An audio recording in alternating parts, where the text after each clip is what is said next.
again, YouTube. Welcome back to my channel. My name is McPato and this is McPato PC. And today's video is a little bit unplanned. I've spent a bit of time getting some information together, and ultimately this is a video that I think is important. I've not seen anything like it on YouTube, and I think it's very timely given the current situation in the GPU and the CPU market. And so you guys saw the thumbnail, obviously. That's why you're here. You're wondering what I have to say as far as AMD and the Radeon Technologies group.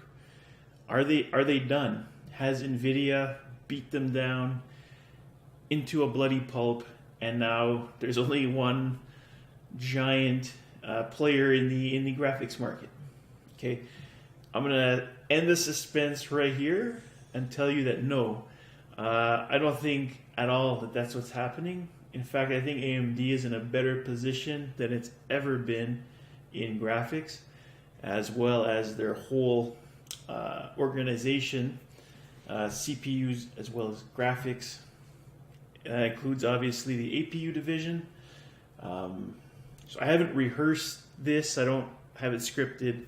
I'm not quite sure how it's going to roll out, but bear with me, guys. If this is something you want to hear about, you've come to the right place. I'm going to bring some numbers to the table and really kind of look at this problem.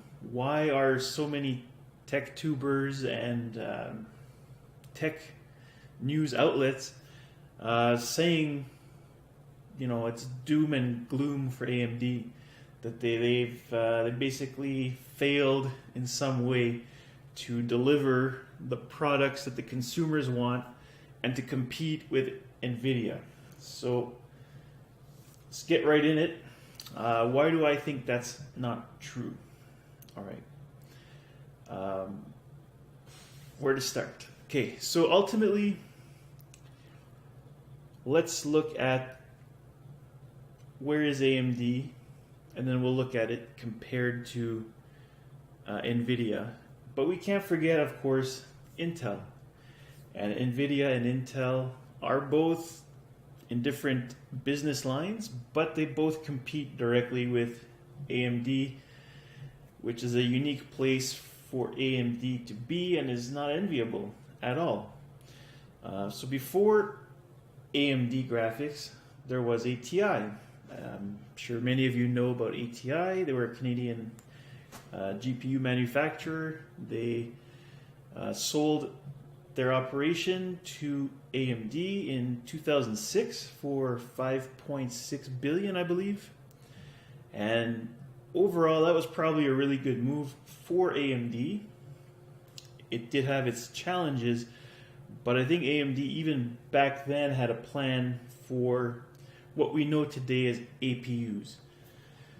And whether you believe it or not, I think that the industry as a whole is moving into the direction of APUs as a replacement for the majority of gaming on the computers. So that's my belief, and I actually just saw a video today from Chris, the good old gamer. I'll put a link down below, give him full credit for his video. But basically he looks at the potential fall of Nvidia, not AMD in that video. So I'm not the only guy thinking it, but obviously not many people are talking about it. So why is that important? Well, AMD went through a really difficult time in the mid 2000s. Radeon was still pretty competitive.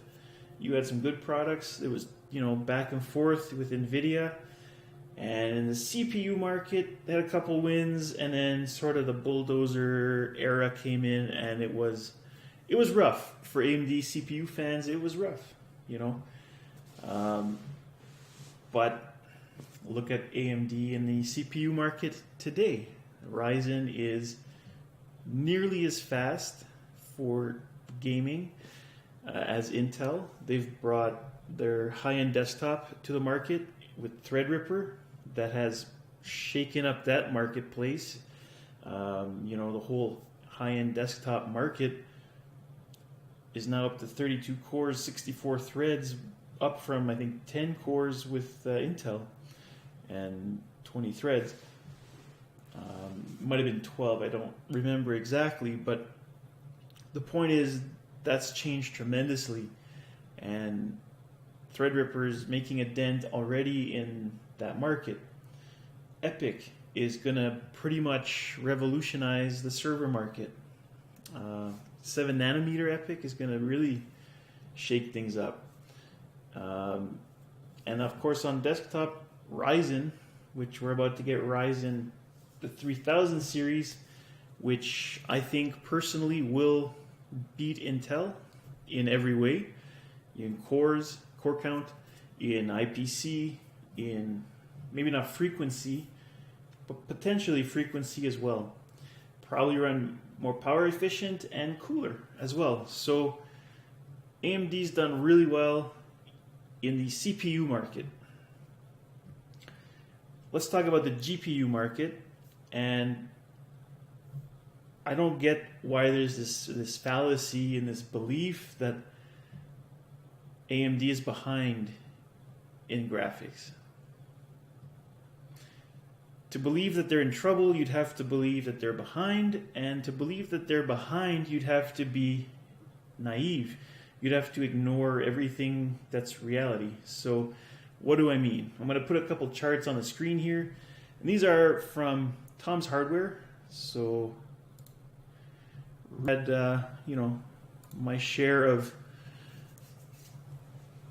issues with some articles from Tom's Hardware. I'm sure you guys have potentially heard and seen things as well, but whatever. This test, or this hierarchy here of GPUs is up to date. There's everything that's out currently, so let's go through it. We've got right at the very bottom here the Nvidia GeForce GT 1030 that costs $134.99.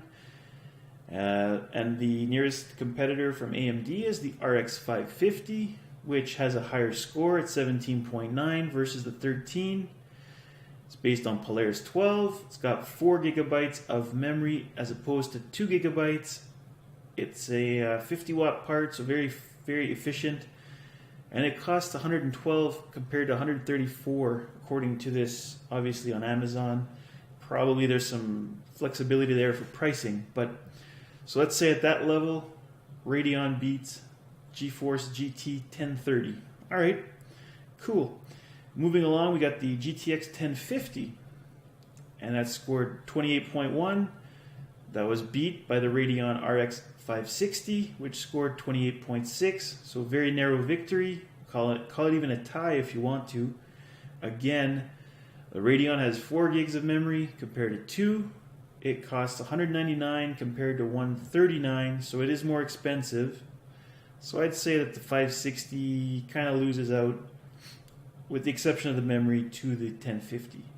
Now, if we go to the 1050 Ti, we're looking at a score of 33, 4 gigs of memory, and a price of $154.99. And that's compared to the RX 570, which scores 48, so it blows the 1050 out of the water. It costs $149.99, which is less than the 1050 Ti. So clear win for AMD at that level.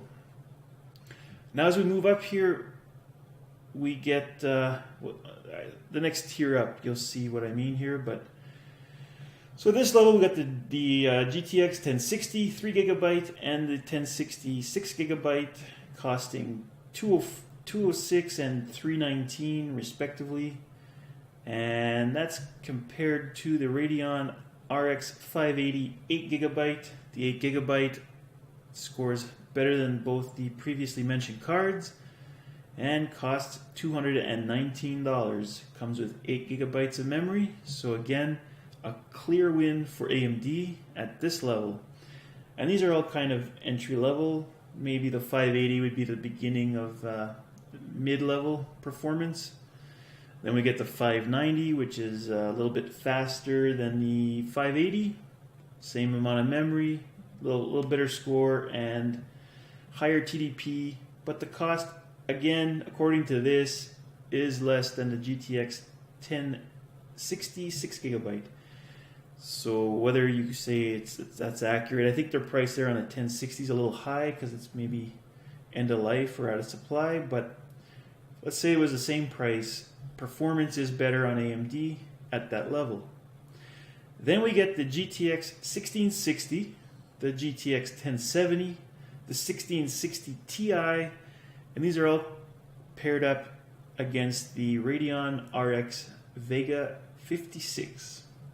The 56 scores considerably higher in whatever test that they used.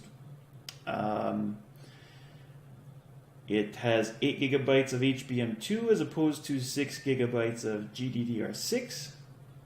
It is not as efficient for power consumption, but costs $319 as opposed to $279, $593 for the 1070, and $219 for the 1660. So again, the 1070, you could buy a used 1070 for probably $300 on eBay. So price-wise, again, let's say they were the same price, Vega does win. Again, and if it doesn't win, let's say it was equal.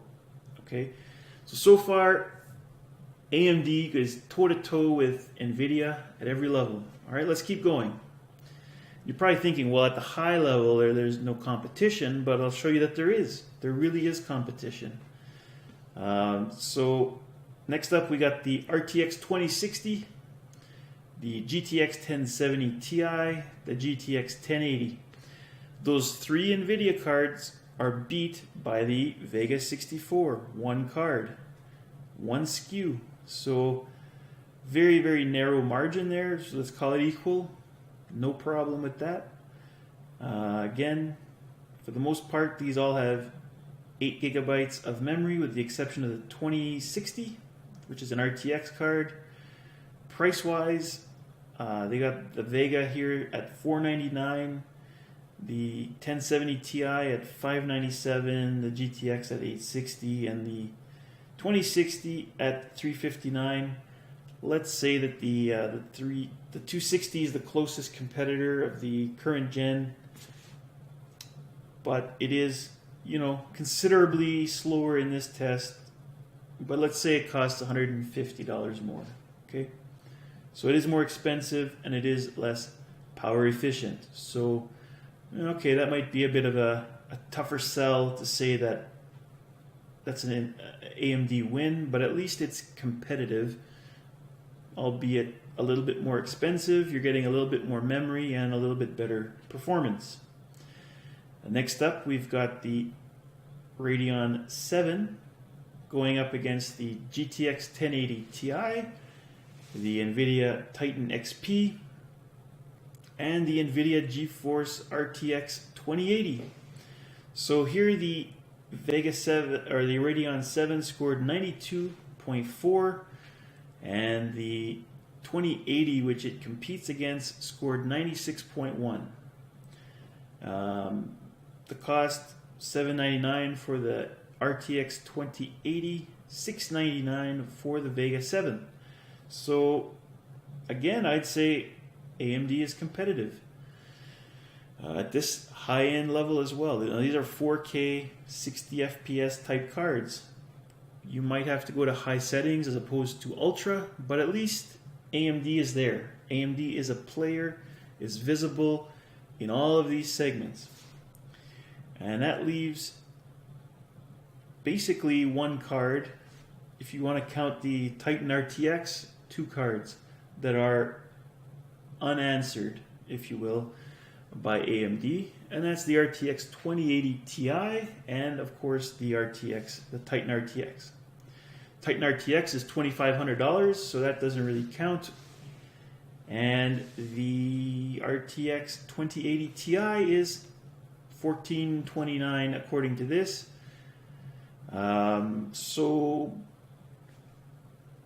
basically, you could buy two Radeon 7s for the price of one 2080 Ti. Granted, 2080 Ti is the fastest graphics card available today. But if we look at this chart, and people were complaining AMD's late to the party, Vega is too late, too little, too late. I would argue that Vega is competitive and Radeon 7 are competitive with everything that Nvidia offers except for those two top tier cards, which are priced such that almost nobody would buy them. Okay, so to me they're not even really relevant in this generation, but some people will buy them and there is a demand for that type of product. So moving along, we've seen that an AMD is competitive at nearly every level except the top two. And what if I told you that AMD can compete even at that level? You probably think I'm lying. I'm full of crap. Well, have I got news for you? I've got a picture that I'm going to put on the screen of a gentleman on YouTube. His channel is, I believe, Igor's Lab. Again, description will be, or the video link will be down in the description below. And this gentleman, who I believe speaks German, so I don't really understand what he's saying, but there's an important graph in his video, and he basically put a EK water block on his Radeon 7 and overclocked it to 2062 megahertz, up from the boost of 1850, I believe. So a good 200 megahertz overclock. And what we see here is very interesting. So you guys should be able to see it. It's on the screen. Starting at Wolfenstein 2. And again, I will, full disclosure, these are games that are very, very AMD friendly. With that said, RTX cards perform very, very well in Vulkan and DX12 titles. So I wouldn't say that there's an unfair advantage here at all. But these are probably four of the best games you could pick if you wanted to sort of show the best side of the AMD cards. I admit that 100%. But that being said, RTX compared to Pascal, very competitive in these sorts of APIs. So if we look at the stock Radeon 7 in Wolfenstein 2, again, these are 4K Ultra settings. We can see that the Radeon 7 gets an average score of 77.4 FPS compared to the RTX 2080's 83.4. However, with the overclock, the Radeon 7 beats the 2080 with a score of 88.5. And that's compared to the 2080 Ti and its score of 106. Now we can also see on here Vega 56, GTX 1080, Vega 64, RTX 2070, GTX 1080 Ti. So these are sort of the best cards. I don't see any of the Nvidia cards below the Vega 56, which I find interesting. So if you're looking at high end, you've got 1, 2, 3 Radeon cards competing with 1, 2, 3, 4, 5 Nvidia cards. Almost even. Moving along to Battlefield 5, the Radeon 7 scored an average of 72.1 FPS, again 4K DX12 Ultra, compared to the RTX, which was 71.1. So even stock, the Radeon 7 wins. However, overclocked, it scored 83.8 compared to the 2080 Ti's 84.6. So if that's not competitive with the 2080 Ti, I don't know what is. Again, it costs less than half the price, mind you.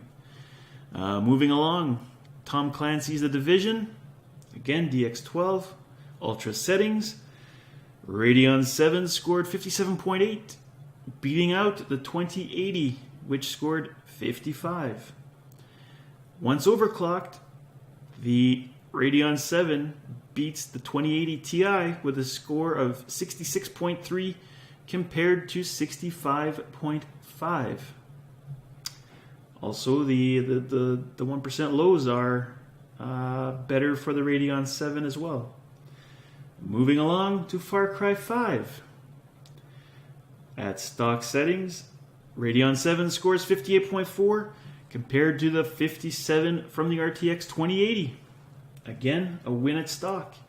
Once overclocked, 67.2 average FPS compared to GTX or RTX 2080 Ti's 71.7. So you're within 4 FPS of the top tier, top gamer card available today. Even with the water block, you're a good almost half the price. So I found that to be an interesting situation. And again, that'll be in the video down below. If you guys speak German, the fellow there seems to know what he's talking about. Looks like a really good video. There's also a few other scores, some 3D Mark stuff. If you guys want to see that, I'd recommend it 100%. So that's pretty interesting. Now, what I find maybe even more interesting is what AMD has done with what AMD has. So if we look at the Intel, which competes with AMD in the CPU market, I'm going to put, of course, on the screen here, it's going to show you guys the research and development, R&D spending from Intel, Nvidia, and AMD by quarter. And we can see that Intel in the fourth quarter 2018 spent $3.4 billion on research and development. And that's pretty consistent in all of 2018, every quarter over $3 billion. However, if we compare that to Nvidia spent $647 million in the fourth quarter 2018 and $605 million the quarter before that, $581 the quarter before that, and $542 the quarter before that. So together, Nvidia and Intel spent over $4 billion in the fourth quarter of 2018 in research and development, and that's compared to AMD, who spent $371 million. So basically, AMD is making CPUs and GPUs. They're spending 1/10 of the research and development budget of their two competitors in each respective segment, and they're performing almost the same, very competitively, we can say, in both the CPU and the GPU market. So I find that very, very interesting. Now, all three of these companies have spent much more in research and development in 2018 than they did the year before, and in 2017 than they did the year before that. So they're all definitely in an investment mode in research and development, obviously coming up with that next big product, the next generation stuff. The other thing people say is that Nvidia's taken over the market. They've got about 80% of the market share, and that leaves very little for AMD. And that sounds horrible. That sounds really bad. But really, if we look at it, and I'll put, of course, I'll put a slide on the screen here, guys, for you. It's the most recent Steam hardware survey, and in it we can see that AMD CPU makes up about 17% of the CPU market compared to Intel's 82%. And again, we've all heard that AMD is making huge gains in the desktop market, that they're doing really well, that Intel's going to lose market share in servers, in desktops, in high-end desktop, and in mobile. So sounds great, but they've only got 17% right now. Nobody's saying they're out of the CPU market. So that's interesting. But if we look at video cards or graphics cards, Nvidia has 75% and AMD has 14.6%. So very similar margins, even better in the graphics. Better margin. That's 75-14 versus 82-17. But in the graphics market, we're supposed to believe that AMD is dead, that there's no hope. Call the hearse. It's time to put this thing in the ground. And really, that's not what I'm seeing. I'm seeing the same in graphics as I am in desktop processors. And again, that's with 1/10 the R&D budget. And I mean, if I've shown you that they're competitive in price, they're competitive in performance, and you know, this is what we've got. You might say, you know, that they're not bleeding edge enough at that 2080 Ti level. Most people aren't going to put a water block on their Radeon 7. Most people aren't going to buy a Radeon 7. But if you look on the screen at this chart, you'll see that, again, Steam Hardware Survey, February 2019, 62% of gamers still game at 1920 by 1080. That's by far the most popular resolution. The next most popular is actually 1366 by 768, and then we've got 2560 by 1440. And 4K makes up 1.46% of all gamers according to Steam. So I think if you look at the Radeon 7, the Vega 64, the Vega 56, they definitely have enough horsepower for 1440 and definitely 1920 by 1080. So the need for speed is met at those resolutions. So again, I don't understand why people say AMD is not competitive. I just don't get it. So hopefully by now you see that AMD is competitive.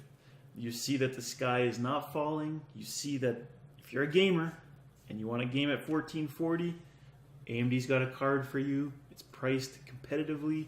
It performs competitively. If you're a 1080p gamer, they've got a card for you, and it will not let you down. The price is right. In some cases, the price is better. You get 2 or 3 games for free. I don't get it. I don't get it at all. And the fact is, whether the GPP happened or not, the public, the mind share, as they say, is definitely with Nvidia, and stores aren't helping. I mean, I go into my local computer store, and they've got a wall of graphics cards, a whole wall. It's like Christmas. However, if you are looking for an AMD graphics card, it's not on that wall. And I've been to 3, it's a chain of stores, and I've been to 3 of them in the city where I live, Ottawa, Ontario, in Canada. They don't have one AMD card on the wall with the Nvidias. AMD is in a little cabinet. It's tiny, and it's down on the floor. You have to literally go out of your way to find this thing. It is not very consumer friendly.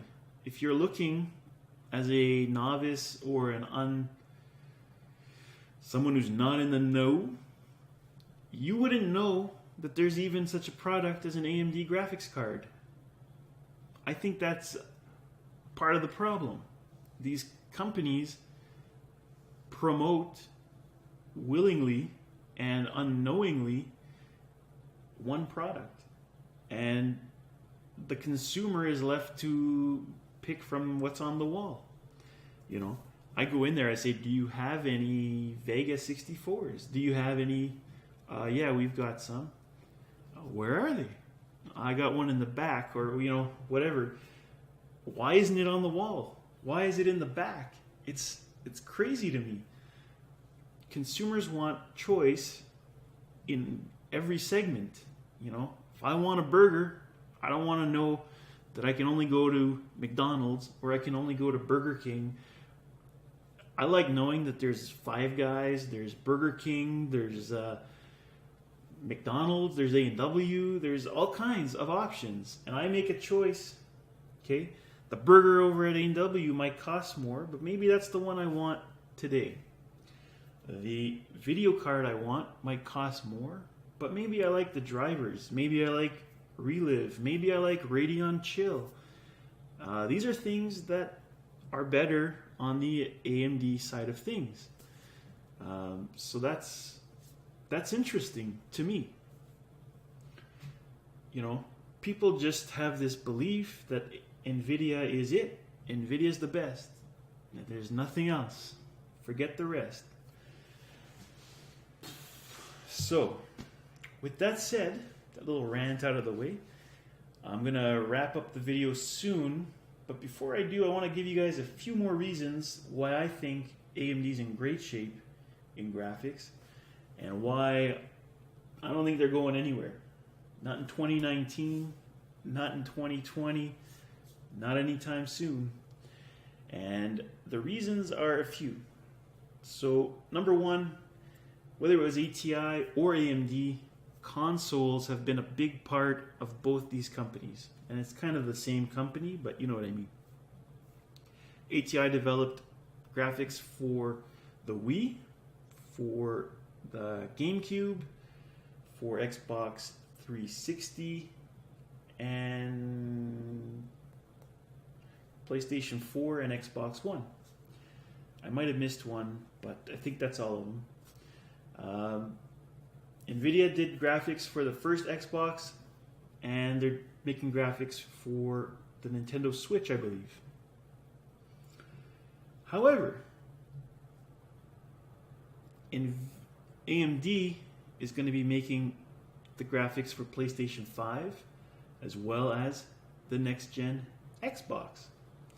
Now, you may have heard that AMD worked with Sony to develop the Navi graphics, which are going in the PlayStation 5. This part's going to be a bit of a rant too. There's an article I read that said AMD makes $100 for every PlayStation 4 that is sold.